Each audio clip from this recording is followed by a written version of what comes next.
আমার নাম মৌমিতা। আমার স্বামীর নাম রাকেশ। আমার স্বামী বড় একটা কোম্পানির সিনিয়র অফিসার। কোম্পানির নাম বলা বাহুল্য। আমার দুইটা সন্তান, এক ছেলে আর এক মেয়ে। আমার সুখের সংসার, টাকা পয়সার কোনো অভাব নাই। স্বামী আর আমার লাইফ ভালোই কাটছে, কিন্তু আমরা আর কোনো সন্তান নেব না, যে কারণে চিকিৎসা করিয়েছি। তাই মনের আনন্দে আমি স্বামীর সাথে কাজ করতে পারি, যার ফলে আমি আরও সুন্দর ও ভালো স্বাস্থ্যবতী হচ্ছি। আমার উচ্চতা 5 ফুট 1 ইঞ্চি। আমার স্বামীর সাথে কোনো পার্টিতে গেলে আমাকে স্বামীর কলিগরা প্রশংসা করে, কিন্তু কোনোদিন আমি স্বামী ছাড়া অন্য কোনো পুরুষের সাথে সময় কাটাইনি। এখন আসল ঘটনা বলি। আমার স্বামী মাঝে মাঝে অফিসের কাজে বাইরে যায় 4-5 দিনের জন্য। তখন আমার সন্তানদের নিয়ে বাসায় একা থাকি। একা বললে ভুল হবে, স্বামীর বুড়ো মাও থাকেন আমাদের সাথে। উনি বুড়ো হয়ে গেছেন আর শারীরিক অসুস্থতার জন্য সারাদিন রাত বিছানায় থাকেন। রাতে আমার ছেলে তার দাদুর সাথে ঘুমায়, আর আমি আর আমার 3 বছরের মেয়ে এক বিছানায় ঘুমাই। এই রকম জীবন চলছিল। হঠাৎ আমার স্বামী অফিসের কাজে বাইরে যান আর আমাকে বলেন এবার 5 দিন থাকবেন।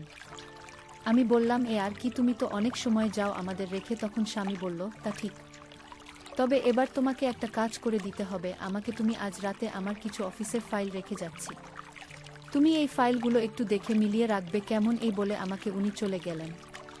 রাতের বেলায় আমি ফাইলগুলো দেখি আর সব কাজ রেডি করে রাখি, কিন্তু একটা কাজে কিছু ঝামেলা মনে হচ্ছে। আমি স্বামীকে বললাম। আমার স্বামী আমাকে বললেন, আচ্ছা যা পারছো তাই যথেষ্ট। আমি আর কিছু বললাম না। রাতে ফাইলগুলো দেখতে দেখতে একটা হয়ে যায়। আমি ফাইলগুলো রেখে ঘুমিয়ে পড়ি। পরদিন শাশুড়িকে খাইয়ে দাইয়ে বাড়ির যা কাজ ছিল তা করে রাতে আর কোনো কাজ ছিল না, তাই জলদি ঘুমিয়ে পড়ি। 3 দিন হয়ে গেছে স্বামী যাওয়ার। 3 দিনের দিন বিকালে স্বামী আমাকে ফোন দিয়ে বলেন একটা প্রজেক্টের কাজ যেটা আমি মিলাতে পারি নাই সেটার কথা বললেন। এই কাজটা কাল অফিসে পৌঁছাতে হবে, আর ফাইলের কোনো কাজ হয়নি। আমি বললাম এটা তো বললাম পারিনি। তখন স্বামী বললেন, চিন্তা কর না, আমার এক পুরানা কলিগ আছে, উনি আজ আমাদের বাড়ি আসবেন আর রাতে এই কাজ করে পরদিন নিয়ে যাবেন। উনার নাম আকাশ মিত্র। আমি বললাম রাতে কি উনি আমাদের বাড়ি থাকবেন? আমার স্বামী বললেন, হ্যাঁ, উনাকে গেস্ট রুমে জায়গা করে দিতে। আরও বললেন, উনি একটু বেশি চা খান আর কথা বলেন, তুমি বিরক্ত বোধ কর না। পরদিন ফাইল না গেলে আমার চাকরি নিয়ে টানাটানি হয়ে যেতে পারে। আমি বললাম, আচ্ছা তুমি ওনাকে কি বলে ডাক? তখন আমার স্বামী বলল, কাকা বলে ডাকি। তুমিও কাকা, দেখ উনি খুশি হবেন। আর শোন, উনি শুধু আমার কথার উপরে অনেক দূর থেকে আসছেন। আগে তুমি আমাদের অফিসে কাজ করতেন আর এই রকম কাজ বেশি বোঝেন, তাই আমি বলাতে রাজি হয়েছেন। আর আমি ওনাকে বিশ্বাস করি, অনেক শান্ত ও ভালো একজন লোক। আমি বলি, আচ্ছা উনি কখন আসবেন? উনি সন্ধ্যার দিকে আসবেন। আমি বললাম, আচ্ছা ঠিক আছে। এই বলে স্বামী ফোন রেখে দিলেন। আমিও এ নিয়ে মাথা ঘামাইনি। আমার ছেলে মেয়ে স্কুল থেকে চলে আসলে আমি তাদেরকে খাইয়ে, নিজে খেয়ে আর শাশুড়িকে খাইয়ে একটু ঘুমিয়ে নিই। ঘুমের মধ্যে আজেবাজে স্বপ্ন দেখি, কিছু মনে নাই। যখন ঘুম ভাঙে তখন বিকাল 5টা বাজে। আমি উঠে শাশুড়ির সাথে দেখা করে আসার সময় স্বামীর সব কথা বলি। শাশুড়ি বললেন, ঠিক আছে বৌমা, খেকা যখন পাঠাচ্ছে কোনো সমস্যা হবে না। এই বলে উনি শুয়ে থাকলেন। আমি সন্ধ্যার কাজ করে বসে টিভি চালিয়ে বসে আছি, আর ছেলেমেয়েরা তাদের পড়ার ঘরে। রাত তখন 8টা বাজে। এমন সময় দরজায় কলিং বেল বাজেন। আমি আমার শাড়ি ঠিক করে গিয়ে দরজা খুলে দেখি একজন বয়স্ক লোক দাঁড়িয়ে আছেন, হাতে মিষ্টির প্যাকেট। আমি তখন বললাম, কে আপনি, কাকে চাচ্ছেন? তখন লোকটা বললেন, এটা রাকেশের বাসা না? আমি বললাম, হ্যাঁ, আমি ওনার স্ত্রী। তখন লোকটা বললেন, আমি আকাশ মিত্র। আমি তখন দরজা থেকে সরে গিয়ে বলি, সরি, আপনি আপনার কথা আমার স্বামী বলেছিলেন, আমি না চিনার কারণে আপনাকে প্রশ্ন করলাম। তখন লোকটা বললেন, তা এমন কি? আমি তোমার প্রশ্নে কিছু মনে করিনি। আরে এরকম প্রশ্ন করা স্বাভাবিক। আমি একটা জিনিস লক্ষ্য করলাম যে উনি আমার সাথে কথা বলার সময় নর্মাল ভাবে বলছিলেন। আমার তখন মনে হলো আমার স্বামী বলেছিলেন ভালো মানুষ। অন্য কেউ হলে আমার দিকে তাকিয়ে কথা বলতো, যাক ভালো লোক। এরই মধ্যে উনাকে আমাদের ড্রয়িং রুমে নিয়ে আসি। উনি আমার পিছন পিছন আসছেন। আমি ওনাকে বললাম, আমার স্বামী বলেছেন আপনাকে কাকু বলে ডাকতে। উনি বললেন, হ্যাঁ, রাকেশ আমাকে কাকুই ডাকে, আপনিও দেখবেন কাকু, কোনো সমস্যা নেই আমার। আমি বললাম, আপনি বসেন। আর হ্যাঁ, আমি আপনার অনেক ছোট, আমাকে নাম ধরে ডাকবেন।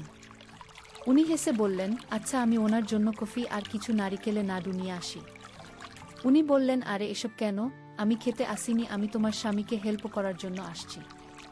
আর আমার এত খাওয়ানো লাগবে না।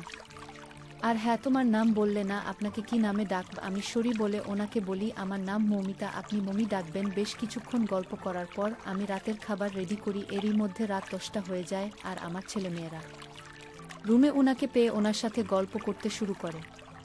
আমি একবার এসে তাদেরকে বললাম, আর ডিস্টার্ব কর না, এখন খেয়ে ঘুমাতে চলো। তখন রাতের খাবার খেয়ে আমি ঘর থেকে বের হয়ে আমার ঘরে এসে একটা নাইটি বের করে মনে পড়ে আমার তো কোনো গাঁট কাপড়ে নাইটি নাই, সব হালকা। আমি নাইটি পরলে একটু সমস্যা হতে পারে না, নাইটি পরে ওনার সামনে যাব না যদি উনি কিছু মনে করেন, তাই আমি আর নাইটে পরিনি, শাড়ি পরেই থাকি আর ফ্রেশ হওয়ার জন্য বাথরুমে ঢুকি। তখন মনে পড়ে স্বামীর সাথে তো যোগাযোগ করিনি, তাই আমি তাড়াতাড়ি ফ্রেশ হয়ে এসে আমার স্বামীকে ফোন দেই। তখন ওনার সাথে যা কথা হয় তা সব বলি, আর এও বলি উনি আসলে ভালো মানুষ। আমার স্বামী বলেন, বললাম না দেখবে তোমার ভালো লাগবে ওনার সাথে কথা বলতে। আমি বললাম, উনি আমাকে ওনার সাথে রাত জেগে ওনাকে সঙ্গ দেওয়ার কথা বলেছে। তখন স্বামী বললেন, ভালো, তুমি শিখে নিতে পারবে, পরে আর কারো সাহায্য লাগবে না। আরও আমাদের কিছু কথা বলে ফোন রেখে দেই। ফোন রাখার পরে আমি ভাবি একজন ভিন্ন জাতের লোক আমাদের বাড়িতে আমাদের কাজ করার জন্য এসেছে, আর আমি সেই লোকের সাথে রাতে থাকব। রাতের কথা মনে হতেই আমার কেমন যেন অস্বস্তি হতে লাগলো। আর হ্যাঁ, উনার বয়স সম্ভবত 49-50 হবে, তবে দেখে বোঝা যায় না এরকম বয়স। এরই মধ্যে রাত 12টা বেজে যায়, তাই আমি আর দেরি না করে ওনার রুমে যাই। যাওয়ার আগে শাশুড়ির রুমে গিয়ে দেখি উনি ঘুমাচ্ছেন। রাতে উনি ঘুমালে আর কোনো খবর নাই, তাই তেমন কিছু ভাবিনি, আর ভাবার কোনো কারণ নেই। আমি তো আর ওনার রুম খারাপ কোনো উদ্দেশ্য নিয়ে যাচ্ছি না, তাই আমি ওনার রুম গিয়ে দেখি উনি কাজ করছেন। আমাকে দেখে উনি তাকালেন আমার দিকে, আমিও ওনার দিকে তাকালাম, মিচকি একটা হাসি দিলেন। আমি ভাবলাম আমি আসছি দেখে হয়তো, তাই আর কিছু বললাম না। আমি গিয়ে উনার সামনে সোফায় বসলাম। উনি আমার দিকে আবার তাকিয়ে বললেন, কাকু, মমি চাইলে এই কাজ তুমি করতে পারতে, এত কোনো সমস্যা নাই প্রায় কাজ করা। আর তোমার স্বামী আমাকে ফোন করেছে, আমার থাকা খাওয়ার কথা বলছে। আমি বলে দিয়েছি আমি খেতে আসিনি, আমি আমার কলিগের কথা রাখতে আসছি, কোনো চিন্তা যেন না করে। আসলে তোমার স্বামী তোমাকে খুব ভালোবাসে, তাই না? কেমন ভাবে আমার দিকে তাকিয়ে কথাগুলো বললেন। আমি একটু লজ্জা ভাব নিয়ে বললাম, হ্যাঁ, ও আমাকে খুব ভালোবাসে, আর আমিও আমার স্বামীকে ভালোবাসি। তাই শুনে কাকু বললেন, আচ্ছা ঠিক আছে, তুমি দেখ আমি কাজ করছি। আমি দেখতে লাগলাম ওনার কাজ, উনি এক মনে কাজ করছেন। এরই মধ্যে আমি একবার দুবার গিয়ে ওনার জন্য কফি নিয়ে আসি, সাথে আমার জন্য নিয়ে আসি। রাত তখন 2টা। কাকু বললেন, তোমাকে কষ্ট দেওয়ার জন্য দুঃখিত। আমি বললাম, না কাকু, কোনো সমস্যা নেই। আচ্ছা কাকু, আর কত বাকি? কাকু বললেন, এখন তোমাকে শেখাতে হবে, এটুকুই বাকি। আমি ওনার কাজ দেখে অনেকটা বুঝে গেছি, তাই উনি আমার পাশে বসে ফাইলটা খুলে আমাকে বলতে লাগলেন, মানে শেখাতে লাগলেন। আমিও মনোযোগ দিয়ে উনার কাজ করার ফাইলটা শিখছি। উনার হাত নাড়ানোর সময় একবার আমার হাতে স্পর্শ লাগে। আমি কিছু মনে করিনি, বা উনিও তেমন গুরুত্ব দিলেন না। জানি না উনি ইচ্ছা করে করলেন নাকি অনিচ্ছায় লাগলো। আমাকে কাজ দেখাচ্ছেন, আর আমার সাথে অনেক ধরনের আলাপ করছেন। এমনকি আমাদের সংসারের কয়েকজন সদস্য আমরা কোথাও ঘুরতে যাই কিনা, উইকেন্ডে এইভাবে কথা বলতে বলতে কাজ দেখানো, কাজ শেখানো হয়ে গেল। পরে উনি বললেন, মমি, আমাকে আর 1 কাপ কফি দিও আর একটা লুঙ্গি দিও। আমি তখন বললাম, কাকু, আমাদের ঘরে লুঙ্গি নাই, তবে আপনাকে আমার স্বামীর একটা ধুতি দিতে পারি যদি আপনি পরেন। কাকু বললেন, আমি প্যান্ট পরে ঘুমাতে পারি না, তাই আমাকে লুঙ্গি পরতে হবে। কিন্তু আমি যে কখনো ধুতি পরিনি। আচ্ছা নিয়ে আস দেখি। এই বলে আমি গিয়ে আগে ওনাকে ধুতি দিয়ে কফি বানাতে যাই। কফি নিয়ে এসে দেখি কোনো মতে একটা গিট দিয়ে পরে আছেন ধুতিটা। আমি দেখে হাসতে থাকি। কাকু বললেন, হাস কেন, ধুতি পরা হয়নি? আমি বললাম, না কাকু, আপনি পরতে পারছেন না। কাকু বললেন, কি করব বল? আমি বললাম, আমি আপনাকে পরিয়ে দেব, আপনি আসেন। আমি দাঁড়িয়ে আছি, উনি ধুতি তুলে আমাকে বললেন পরিয়ে দিতে। আমি কি করব কিছু বুঝতে পারছি না। এই সময় কিছু আপত্তিকর ঘটনাও ঘটে। বন্ধুরা, ইউটিউবে এর কড়া নিয়মের কারণে এসব ঘটনা সরাসরি বলা যাচ্ছে না। তোমরা কমেন্টে দেওয়া লিঙ্ক থেকে আমার ওয়েবসাইট ভিজিট করো, সেখানে একদম খোলামেলা গল্প দেওয়া আছে। আমি কোনো মতে কাপা হাতে কফির কাপ দিয়ে চলে আসব। এমন সময় কাকু বললেন, আরে মমি, বসে আমার সাথে কফি খেয়ে কাপটা নিয়ে যাও। আমি কি আর করব, অজ্ঞতা বসতে হলো উনার পাশে বসে। আমি কফি খাচ্ছি, কিন্তু কেন জানি বারবার অদ্ভুত চিন্তা মাথায় ঘুরুচ্ছিল। কফি খেতে খেতে বললাম, কাকু আপনি একটু ফ্রেশ হয়ে আসেন। এ সময় কাকু বললেন, ও সরি মমি, জানি না আজ কেন এমন হলো। আর এদিকে আমি অস্বস্তিতে পড়ে গেলাম। আমি বললাম, কাকু যা হওয়ার হয়েছে, আর না, আর দয়া করে আপনি আমার সম্মান রক্ষার জন্য কাউকে বলবেন না। এই বলে আমি কাকুর মোবাইলে তাকিয়ে দেখি রাত ৩:৩০ বাজে। কাকু ৩টা থেকে কাজ শুরু করেছেন, মানে ৫০ মিনিট ধরে কাজ করেছেন। আমি বললাম, কাকু এখন ছাড়েন, আমি যাই। আর আপনি কাল কখন অফিসে যাবেন? কাকু বললেন, এই ১২টা বা ১টার দিকে যাব। আমি বললাম, ঠিক আছে, আপনি ফ্রেশ হয়ে ঘুমান, আমিও যাই। এই বলে আমি আমার রুমে চলে আসি। সকাল ১০টার দিকে ঘুম ভাঙলে আমি তাড়াহুড়ায় উঠে বাথরুমে গিয়ে হাতে মুখে পানি দিয়ে বের হয়ে দেখি শাশুড়ির রুমে কাকু বসে গল্প করছেন। আমি তাদের দেখে কাছে যাই, আর কাকু বলেন, মমি উঠেছ মাঝি, আপনার বৌমা খুব ভালো রাতে আমার সাথে থেকে আমাকে কাজে সাহায্য করেছে, তাই একটু ঘুমালো বেশি করে। শাশুড়ি বললেন, হ্যাঁ আমার বৌমা ভালো, আর এই মেয়েটাকে এত করে আমি বলি আমাদের কি অভাব আছে, দাম এটা আমার কথা শুনেই না বলে সেও তার স্বামীর মতো স্বামীর কাজে সাহায্য করবে। আমি আর বাধা দিইনি, তাই তো রাতে আপনার কাজে সাহায্য করল। আর যদি শিখে থাকে তাহলে কাজে লাগাবে। আমি বললাম, কাকুর মতো ভালো মানুষ আমি আজ অবধি দেখিনি। উনি হাসি খুশি থাকেন আর মজার মজার কথা বলে কি করে যে সময় পার হয়েছে বুঝিনি। আচ্ছা মা, আপনারা গল্প করেন, আমি আপনাদের জন্য কফি নিয়ে আসি। আর মা, তোমার আদরের নাতি নাতনিরা কোথায়? শাশুড়ি মা বললেন, তুমি ঘুমাচ্ছিলে বলে, আর তারা তোমায় ডাকেনি। তোমার মেয়ে কফি বানিয়ে দিয়ে আমাদের খাইয়ে স্কুলে চলে গেছে। কি কফি বানাতে পারে, যাক ভালোই হয়েছে। কাকু আমার দিকে তাকিয়ে একটু নিচকি হাসলেন, আমিও হাসলাম। বললাম, আচ্ছা ঠিক আছে, আবার নিয়ে আসি। এই বলে আমি কফি বানাতে যাই, কফি নিয়ে আসি। কফি খেয়ে আমি রান্না বান্না করতে থাকি। তখন রান্না কি করব, শুধু রাতের কথা বারবার মনে হচ্ছে। আমি কি করলাম, মনে মনে হাসি। আর এরই মধ্যে রান্না হয়ে গেল। খাবার ডাইনিং টেবিলে রেখে আমি কাকুর রুমে কাকুকে ডাকতে গিয়ে দেখি কাকু স্নান করার জন্য রেডি হচ্ছেন। আমি যেতে বললেন, মমি কিছু বলবে? আমি বললাম, আমি আপনার খাবার রেডি করে টেবিলে নিয়ে আসছি, জানি না যে আপনি এখন স্নান করবেন। কাকু বললেন, পরে খাবো ভাত, আর রাতে যে খাবার খেয়েছি তাতে আমার পেট ভরে আছে বলে হাসতে থাকেন। আমিও মুচকি হাসি দিয়ে বললাম, কাকু কি যে বলেন না, আপনি ভাত না খেলে রাতে যে পরিমাণ গুড়ের রস আমাকে খাইয়েছেন তাতে শরীর খারাপ হবে। কাকু বললেন, না আমার কিছু হবে না। ওই আচ্ছা, তুমি স্নান করেছ? আমি বললাম, হ্যাঁ রাতে আমি স্নান করে নিয়েছি। তখন কাকু বললেন, আরে রাতে কি এমন স্নান করলে মমি আমার আরেকটা কথা রাখবে।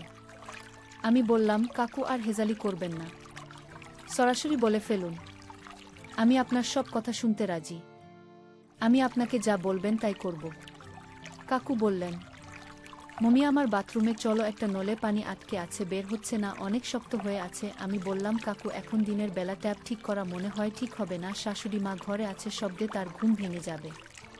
কাকু বললেন, আরে তোমার শাশুড়িকে আমি ওষুধ খাইয়েছি, আমাকে বলেছিলেন ওষুধ দিতে, তাই ওষুধ দিতে দেখলাম ঘুমের ওষুধ আছে, আমি তাকে একটা দিই। আর এতক্ষণে হয়তো ঘুমিয়ে গেছেন। একটু পর দুজনে বাথরুমের ট্যাপ ঠিক করতে ঢুকে পড়ি। ঘণ্টাখানেক পর ট্যাপ ঠিক করতে করতে অবশেষে জল আসতে শুরু করে। মনে হলো অনেকক্ষণ ধরে যুদ্ধ করেছি, অনেক ক্লান্ত লাগছিল। আমি বললাম, কাকু চলেন খাবার খেয়ে নিই। আমি আমার রুমে গিয়ে ফ্রেশ হয়ে নিলাম। এরপর খাবার টেবিলে গিয়ে দেখি কাকু বসে আছেন। সরি কাকু, দেরি হয়ে গেল, শুরু করেন। এই বলে কাকুকে খাবার বেড়ে দিই। আমার জন্য বেড়ে খাওয়া শুরু করি। কাকু কিছু বলছেন না, খাওয়ার দিকে মনোযোগ দিয়ে খাচ্ছেন। আমি বললাম, কাকু খাবার কি ভালো হয়নি? কাকু বললেন, না তা কেন হবে, কত সুস্বাদু খাবার, এরকম খাবার আমি জীবনেও খাইনি। আমাদের খাওয়া শেষ হলে কাকু বলেন, আর দেরি করা যাবে না, আমি গেলাম ফাইল নিয়ে, আর রাকেশের সাথে ফোনে কথা বলতে হবে বলে রাকেশকে ফোন দিলেন। আমি মুচকি মুচকি হাসি। তখন কাকু বললেন, এখন আমি অফিসে যাচ্ছি বলে ফোন রেখে দেন। কাকু চলে গেলে আমি ফোন দিই স্বামীকে। রাকেশ আমার ফোন ধরে বলে, কাকু আজ থাকবে? আর হ্যাঁ, তুমি নাকি বলছো ভালো লোক। কাকু, আমি বিকালে আসব, আর শোনো কাকু, যেন কোনো কিছুতে কমতি না হয়। আমি বললাম, কাকুর কিছু হবে না, কাকুকে আমি চোখে চোখে রাখছি। আর কাকুর মতো ভালো লোক তোমার আর ফ্রেন্ড ও নাই, যে কটা আছে সবাই আমাকে দেখলে আমার দিকে তাকিয়ে থাকে। আর কাকু কত ভালো, রাতে কাকুর সাথে কাজ করলাম, কথা বললাম, আজ খাওয়ালাম। কাকু আমার দিকে তাকলেনি না, কোনো প্রয়োজন ছাড়া আমার দিকে তাকায়নি এখন পর্যন্ত। রাকেশ বলল, আরে ওনার মতো মানুষ হয় না। তাই তো, আচ্ছা রাখছি, কাজে আছি। পরে কথা হবে। আমি ঘরের কাজ করতে লাগলাম। দেখতে দেখতে রাত হয়ে এল। তখন 10টা বাজে। শাশুড়ির ঘরে একবার গিয়ে আমি দেখলাম তিনি ঘুমাচ্ছেন। তবু আমি ডেকে তুলে বললাম, মা, আপনার ওষুধ খেয়েছেন? তখন বললেন, হ্যাঁ খেয়েছি, আর খুব ঘুম পাচ্ছে, আমি ঘুমাব। আমি বললাম, কাকু আসলে ওনাকে খাইয়ে আমিও ঘুমাবো।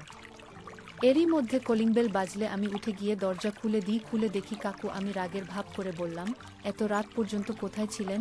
উনি হয়তো আমার রাগ করা ধরে ফেলেছেন, তাই আমাকে বললেন, মমি, আমার পুরানো এক বন্ধুর সাথে দেখা হলো, তাই সে আমাকে তার বাসায় নিয়ে গিয়েছিল, আর আমি সেখানে খেয়ে এসেছি। আমার উপর রাগ কর না। আমি বললাম, আচ্ছা আচ্ছা, আর বলতে হবে না, খেয়ে আসবেন। আমাকে আগে বলতে পারতেন, আমি আপনার জন্য কত খাবার রেডি করেছি। এসব খাবার ফ্রিজে রেখে দাও, আজ অন্য খাবার খাব। আমি বললাম, কাকু আপনি রুমে যান, আমি কিছু খেয়ে আপনার জন্য কফি নিয়ে আসছি। কাকু নিজের রুমে গেলেন আর বললেন, বেশি দেরি করবে না, রাত প্রায় 11:30 বাজে, আজ অনেক কাজ করব। আমি মুচকি হাসি দিয়ে চলে গেলাম। গিয়ে তাড়াতাড়ি কিছু খেয়ে কফি বানাতে শুরু করি। কফি বানিয়ে আমি আমার রুমে গিয়ে একটা হালকা নাইটি পরে কফি নিয়ে কাকুর রুমে গেলাম। কাকু আমাকে বললেন, আরে আজ তোমাকে ভীষণ সুন্দর লাগছে। আমি বললাম, ভালো হয়নি। কাকু বললেন, ভালো মানে সব ভালো লাগছে। এরপর আমরা কাজ করতে শুরু করি। এত কাজ শেষ হচ্ছিল না। পরে আমি ভোর 5টার দিকে আমার রুমে আসি। অনেক ক্লান্ত লাগছিল, তাই স্নান করে একটু বিশ্রাম। আমার স্বামী না আসা অবধি কাকুর রাত দিন সময় পেলেই আমার সাথে অনেক কাজ করেছেন। বন্ধুরা, ইউটিউবের গল্পগুলো শুনে মজা না পেলে আমার ওয়েবসাইটে দেওয়া গল্পগুলো শুনতে পারো। সেখানে প্রতিদিন খোলামেলা গল্প আপলোড করা হয়। কমেন্টে ওয়েবসাইটে লিংক দেওয়া আছে।